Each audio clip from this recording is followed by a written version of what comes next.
안녕하세요. 대단히 반갑습니다. 우리 결의 모두가 기다리는 인물 전중관.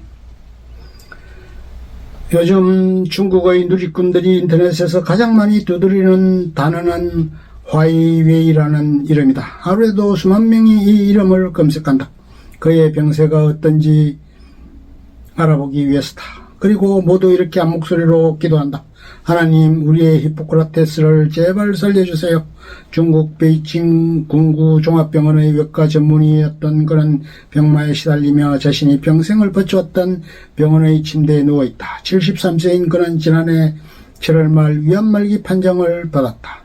이번 실은 하루에도 수백 명씩 몰려와 그의 쾌유를 빈다. 병실에 복된 이들이 놓고 간 꽃다발이 수북히 쌓여있다. 7월 21일에는 후진타오 국가주석이 직접 그 병실을 찾았다. 위에 글은 지난 2006년 7월 29일에 보도된 동아일보 신문 24면 박스 기사입니다. 그러면 왜 그토록 많은 중국인들이 때를 지어 몰려들어 문병하는 것일까요? 그는 실천하는 의사의 표상으로 중국 국민의사요 환자의 기천을 따지지 않고 평등하게 심혈을 기울여 치료해 주었기 때문입니다. 그런 위급 환자가 오면 언제라도 병실로 달려나왔습니다. 한 번은 멀리 휴가를 갔다가 한 노동자가 위암 진단을 받았다는 기별을 받고 열흘 휴가 기간 내내 수술을 미룰 수는 없다며 곧바로 돌아오기도 했다는 일화도 있답니다. 유명한 외과 의사였던 그에게는 늘 환자들이 몰려들었으며 진료일이 아닌데도 찾아오는 환자들이 많았다고 합니다. 다른 의사들과는 달리 그는 진료일에 다시 오라고 돌려보내지 않고 근무가 끝난 뒤 사무실에서 심지어는 밤늦게 집에서도 환자를 보기도 했답니다. 1998년 퇴직한 뒤에도 애타는 심장으로 자신을 찾아오는 환자들을 외면하지 못했는데요. 신화통신의 보도에 따르면 퇴직한 후 그가 수술한 환자만 무려 800여 명에 이른다고 합니다.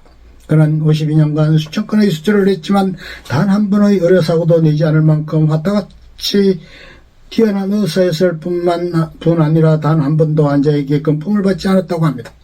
9년 전 그에게 수술을 받은 장추하이 씨는 기념품이라며 천 위안 우리 돈으로 약 11만 9천 원이던 상자를 황망히 건넨 뒤 고향으로 내려갔지만 화이웨이가 죽은 후에 보니 이 돈은 인근병원 은행의 장씨 명의로 고스란히 입금돼 있었다고 합니다. 그의 병세가 하루가 다르게 위중해지자 그는 최근 시신 기증서에 서명했답니다. 환자들을 위해 마지막 남은 육체마저 주고 가려는 것이지요. 이 얼마나 아름답고 거룩한 사람입니까? 다음은 우리나라 의사 이야기입니다. 지난 5월 18일 쪽방촌의 슈바이처라 불리우는 선우경식 원장이 세건을 마감했다. 향년 63세. 그는 평생을 가난하고 소외된 빈민 환자들을 돌보며 살았다. 고 선우 원장은 21년간 영등포 쪽방촌 골목에 있는 요셉 의원을 이끌어왔다. 그의 손길을 거쳐간 환자만 43만 명, 3년 전 말기암 진단을 받았지만 뇌출혈로 쓰러지기 전날까지도 환자들 곁에 머물렀다. 쪽방촌 사람들은 요셉 의원을 가난한 이웃의 천국이라고 부른다. 이곳엔 환자들을 위해 늘 빵과 우유가 준비되어 있다. 매주 화요일엔 미용실로 변한다. 진료 과목은 내과부터 치과, 산부인과, 한방진료에 이르기까지 종합병원을 방불케 한다. 이곳을 찾는 대부분의 환자들은 의료복지 혜택에서도 소외된 이들이다. 그 중에서도 사업 실패, 사고, 질병 등으로 빈층으로 전락했지만 가족이 있다는 이유로 국가의 의료 지원도 제대로 받지 못하는 차상위 계층이 많다. 요셉 의원은 21년째 힘겹게 공공의료의 사각지대를 메우고 있다.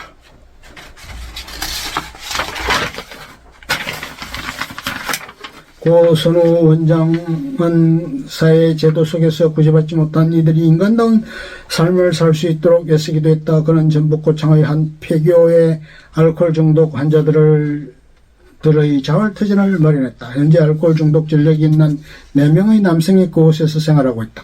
선우 원장은 큰 뜻을 남기고 갔지만 그의 역할을 대신할 사회적 시스템은 여전히 마련되지 않고 있다. 위 글은 영등포 요셉 의원 고 선우경식 원장의 삶이란 제목으로 KBS 추적 60분에 보도된 내용입니다. 이 쪽방촌 슈바이처 유언에서 환자는 내게 선물이었다라고 하였답니다. 한 가난한 노의사의 삶이 우리 사회에 던지는 메시지는 과연 무엇일까요? 우리나라에도 중국의 화이웨이만큼 유명한 슈바이처가 있지 않습니까?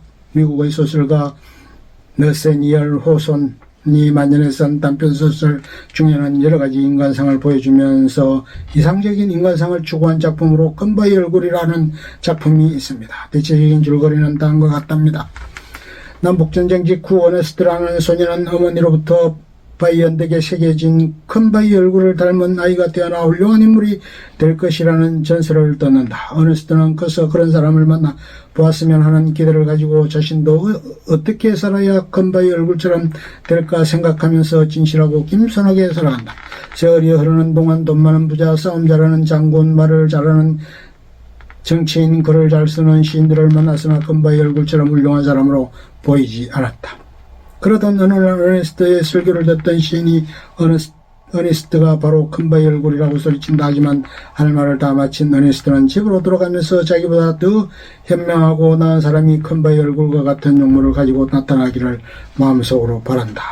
위의 세 가지 이야기나 사고는 어떤 연관성이 있을까요? 나는 사람들이 우리나라에는 국민이 존경할 만한 인물이 없다고 불평하는 말을 흔히 듣습니다. 국민들에게 영향력이 큰 정치인들이나 훌륭한 지도자들이 안타깝게도 부정과 비리의 나락에 빠지는 소식의 신문 보도에 접할 때마다 정말 그 말이 맞는 이야기인 것도 같습니다. 그러면서도 한편 이제는 우리에게도 큰바위 얼굴처럼 국민 모두에게 존경받는 정신적인 지도자가 나타나기를 기대해 봅니다. 국민 모두가 존경할 만한 인물이 없다면 그 나라 국민은 불행한 백성입니다. 그런 점에서 중국 국민들은 매우 행복한 백성들이라고 생각됩니다. 중국에는 존경할 만한 국민의 쌓이며 히포크라테스인 화이웨이가 있지 않습니까? 우리나라에도 쪽방촌의 슈바이처 선우경식 원장님이 계시지 않습니까? 그러나 그렇게 불평만 할 처지는 아닌 것 같습니다.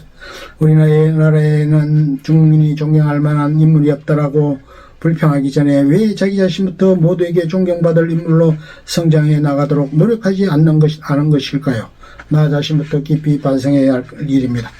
우리 국민 모두가 특히 엘리트 지도층에 있는 사람들 자신부터 먼저 큰바위 얼굴의 어네스트처럼 국민들로부터 존경받는 인물이 되도록 갈고 닦으며 노력해야 되지 않을까요? 청소년 여러분은 모두가 무한한 가능성이 있는 아직도 닦여지지 않은 진주들입니다. 여러분도 평소에 지식과 인격을 갈고 닦아 장래 국민 모두가 존경할 큰 인물이 되도록 노력하셔요. 약 2000년 전 이스라엘 백성들이 인류를 구원할 구세주를 기다리듯 지금 우리는 여러 부분에서 우리 결의 모두가 존경할 만한 출중한 지도자가 나타나기를 고대하고 있답니다.